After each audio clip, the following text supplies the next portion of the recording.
بسم اللہ الرحمن الرحیم۔ آج کے افراتفری کے دور اور مسائل سے بھری زندگی پر جب ہم نظر ڈالتے ہیں تو دل میں بس ایک ہی خیال آتا ہے کہ کاش بیتے زمانے پھر لوٹ آئیں، کاش وہ جہالت پھر لوٹ آئے۔ لائٹ فار بلائنڈ کے سامعین و ناظرین، السلام علیکم۔ آج میں آپ سے نئے اور پرانے دور کے موازنے پر بات کروں گی کہ کون سا دور ترقی کا ہے، پرانا یا نیا۔ آپ میری یہ ویڈیو دیکھنے کے بعد مجھے کمنٹ میں ضرور بتائیے گا کہ آپ کو کون سا دور اچھا لگا، نیا یا پرانا۔ لیکن پہلے آپ چینل کو سبسکرائب کر دیں اور گھنٹی کے بٹن کو بھی دبا دیں تاکہ روزانہ ہماری ویڈیو آپ تک پہنچ سکے۔ تو بات ہو رہی ہے کہ کاش وہ جہالت پھر لوٹ آئے۔ ہم نے جب اپنے معاشرے میں آنکھ کھولی تو ایک خوبصورت جہالت کا سامنا ہوا۔ ہمارا گاؤں سڑک، بجلی اور ٹیلی فون جیسی سہولتوں سے تو محروم تھا، لیکن اطمینان اس قدر تھا جیسے زندگی کی ہر سہولت ہمیں میسر ہو۔ کائنات کی سب سے خوبصورت چیز جو میسر تھی وہ تھی محبت۔ کوئی غیر نہیں تھا، سب اپنے تھے۔ ننیال کی طرف سے سب مامے، ماسیاں، نانے، نانیاں ہوا کرتے تھے، اور ددیال کی طرف سے سارے چاچے چاچیاں، پھپھیاں، دادے دادیاں ہوا کرتے تھے۔ یہ تو جب ہمیں نیا شعور ملا تو معلوم پڑا کہ وہ تو ہمارے چاچے مامے نہیں تھے بلکہ دوسری برادریوں کے لوگ تھے۔ ہمارے بزرگ بڑے جاہل تھے، کام ایک کا ہوتا تو سارے مل کر کرتے تھے۔ جن کے پاس بیل ہوتے وہ خود آ کر دوسروں کی زمین کاشت کرنا شروع کر دیتے۔ گھاس کٹائی کے لیے گھر والوں کو دعوت دینے کی ضرورت پیش نہ آتی، بلکہ گھاس کاٹنے والے خود پیغام بھیجتے کہ ہم فلاں دن آ رہے ہیں۔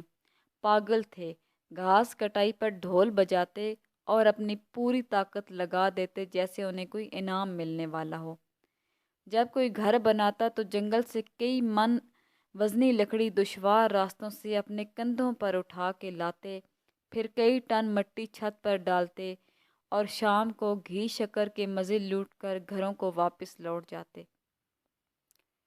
جب کسی کی شادی ہوتی تو دولہے کو تو مہندی لگی ہی ہوتی تھی، بلکہ باقی گھر والے بھی جیسے مہندی لگائے ہوئے ہوں، کیونکہ باقی جاہل خود آ کر کام کرنا شروع کر دیتے۔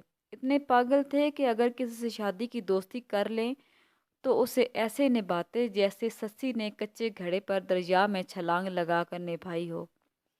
مک کٹائی یعنی مکئی کی کٹائی کا جب موسم آتا تو ایک ایک دانہ ایسے صاف کرتے جیسی کوئی دوشیزہ اپنے بال سنوارے۔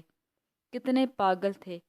کنک یعنی گندم گوائی پر تپتی دھوپ میں بیلوں کے ساتھ ایسے چکر کاٹتے جیسے کوئی سزا بھگت رہے ہوں۔ اگر کوئی ایک فوت ہو جاتا یا فوت ہو جاتی تو دھاڑے مار مار کر ایسے روتے کہ پہچان ہی نہ ہو پاتی کہ کسی کا کون مرا ہے۔ دوسرے کے بچوں کی پیدائش کی خوشی ایسے مناتے جیسے ان کی اپنی اولاد ہو۔ اتنے جاہل تھے کہ جرم اور مقدموں سے بھی واقف نہ تھے۔ لیکن پھر وقت نے کروٹ بدلی۔ اب نئی جنریشن کا دور تھا، کچھ پڑھی لکھی باشعور جنریشن کا دور، جس نے یہ سمجھنا اور سمجھانا شروع کیا کہ ہم بے شک سارے انسان ہوں، بے شک سب مسلمان بھی ہوں، لیکن ہم میں کچھ فرق ہے جو باقی رہنا ضروری ہے۔ وہ فرق برادری کا فرق ہے، قبیلے کا فرق ہے، رنگ و نسل کا فرق ہے۔ اب انسان کی پہچان انسان نہیں تھی، برادری تھی، قبیلہ تھا، پھر قبیلوں میں بھی خاندان تھا۔ اب ہر ایک ثابت کرنا چاہتا تھا کہ میرا مرتبہ بلند ہے اور میری حیثیت امتیازی ہے۔ اس کے لیے ضروری تھا کہ وہ دوسرے کو کمتر کہے اور کمتر سمجھے۔ اب ہر کوئی دست و گریباں تھا، اور جو کوئی اس دوڑ میں شامل نہ ہوا تو وہ زمانے کا بزدل اور گھٹیا انسان ٹھہرا۔ اب گھر تو کچھ پکے اور بڑے تھے لیکن پھر بھی تنگ ہونا شروع ہو گئے۔ وہ زمینیں جو ایک دوسرے کو قریب کرتی تھیں، جن کا پیڑ چیر کر غلہ اگتا تھا، جن کی خوشبو سے لطف لیا جاتا تھا، اب نفرت کی بنیاد بن چکی تھی۔ شعور جو آیا تھا اب ہر ایک کو پٹواری تحصیلدار تک رسائی ہو چلی تھی، اور پھر اوپر سے نظام وہ جس کا پیٹ بھرنے کو ایک دوسرے سے لڑنا ضروری تھا۔ اب نفرتیں ہر دہلیز پر پہنچ چکی تھیں۔ ہم اپنی وہ متاع جسے محبت کہتے ہیں وہ گنوا چکے تھے۔ اب انسانیت اور مسلمانیت کا سبق تو زہر لگنے لگا تھا۔ پھر نفرتیں اپنے انجام کو بڑھیں۔ انسان انسان کے قتل پر آمادہ ہو چلا تھا۔ برتری کے نشے میں ہم گھروں کا سکون تباہ کر چکے تھے۔ ہم بھول چکے تھے کہ کائنات کی سب سے بڑی برتری تو اخلاقی برتری ہوتی ہے۔ اب اخلاق سے ہمارا تعلق صرف اتنا رہ چکا تھا کہ صرف ہمارے گاؤں کے 2 بندوں کا نام اخلاق تھا، لیکن ہم نے ان کو بھی اخلاق کہنا گوارا نہ کیا۔ ایک کو خاکی اور دوسرے کو منا بنا دیا۔ اب ہم ایک دوسرے کو فتح کرنے کی وجہیں ڈھونڈنے میں لگے تھے۔ مار دھاڑ سے جب ہم ایک دوسرے کو فتح کرنے میں ناکام ہوئے تو بات قتل پر آ گئی۔ اب ایک تسلسل سے یہ عمل جاری ہے۔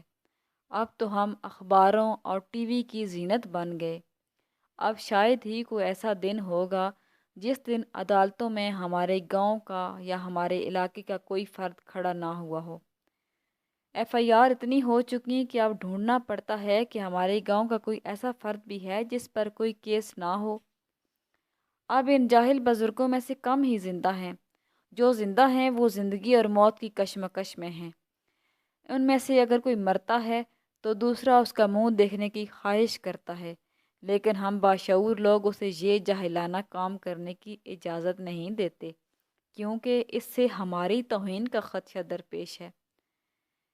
ان نفرتوں نے صرف انسان ہی نہیں، پانی، سکول اور مسجدیں بھی تقسیم کر دیں۔ اب تو اللہ کے گھر بھی اللہ کے گھر نہیں رہے۔ ہر کوئی اندر سے ٹوٹ چکا ہے، لیکن پھر بھی بضد ہے۔ وہ نفرت کا علاج نفرت سے ہی کرنا چاہتا ہے۔ اب محبت کا پیغام برادری قبیلے سے غداری سمجھا جاتا ہے۔ اب دعا بھی صرف دعا خیر ہوتی ہے۔ دعا خیر کا ایک عجب مفہوم نکال رکھا ہے۔ ایک دوسرے سے نفرت کا اظہار کر کے اس کے ساتھ مکمل بائیکاٹ کا نام دعا خیر رکھ دیا گیا ہے۔ لیکن سوال یہ ہے کہ آخر کب تک؟ کیا ہی اچھا ہو کہ اگر ہم آج بھی سنبھل جائیں، اپنے اندر کی ساری نفرتیں مٹا کر دوسرے کے حق میں دعا کرنے کی کڑوی گولی کھا لیں۔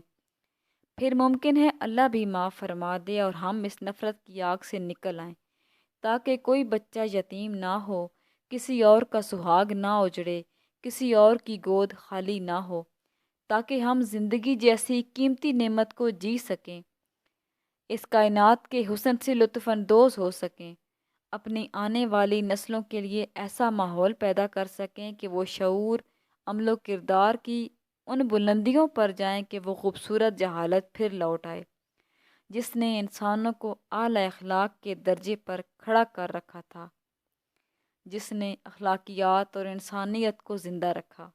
کاش کہ وہ جہالت پھر لوٹ آئے۔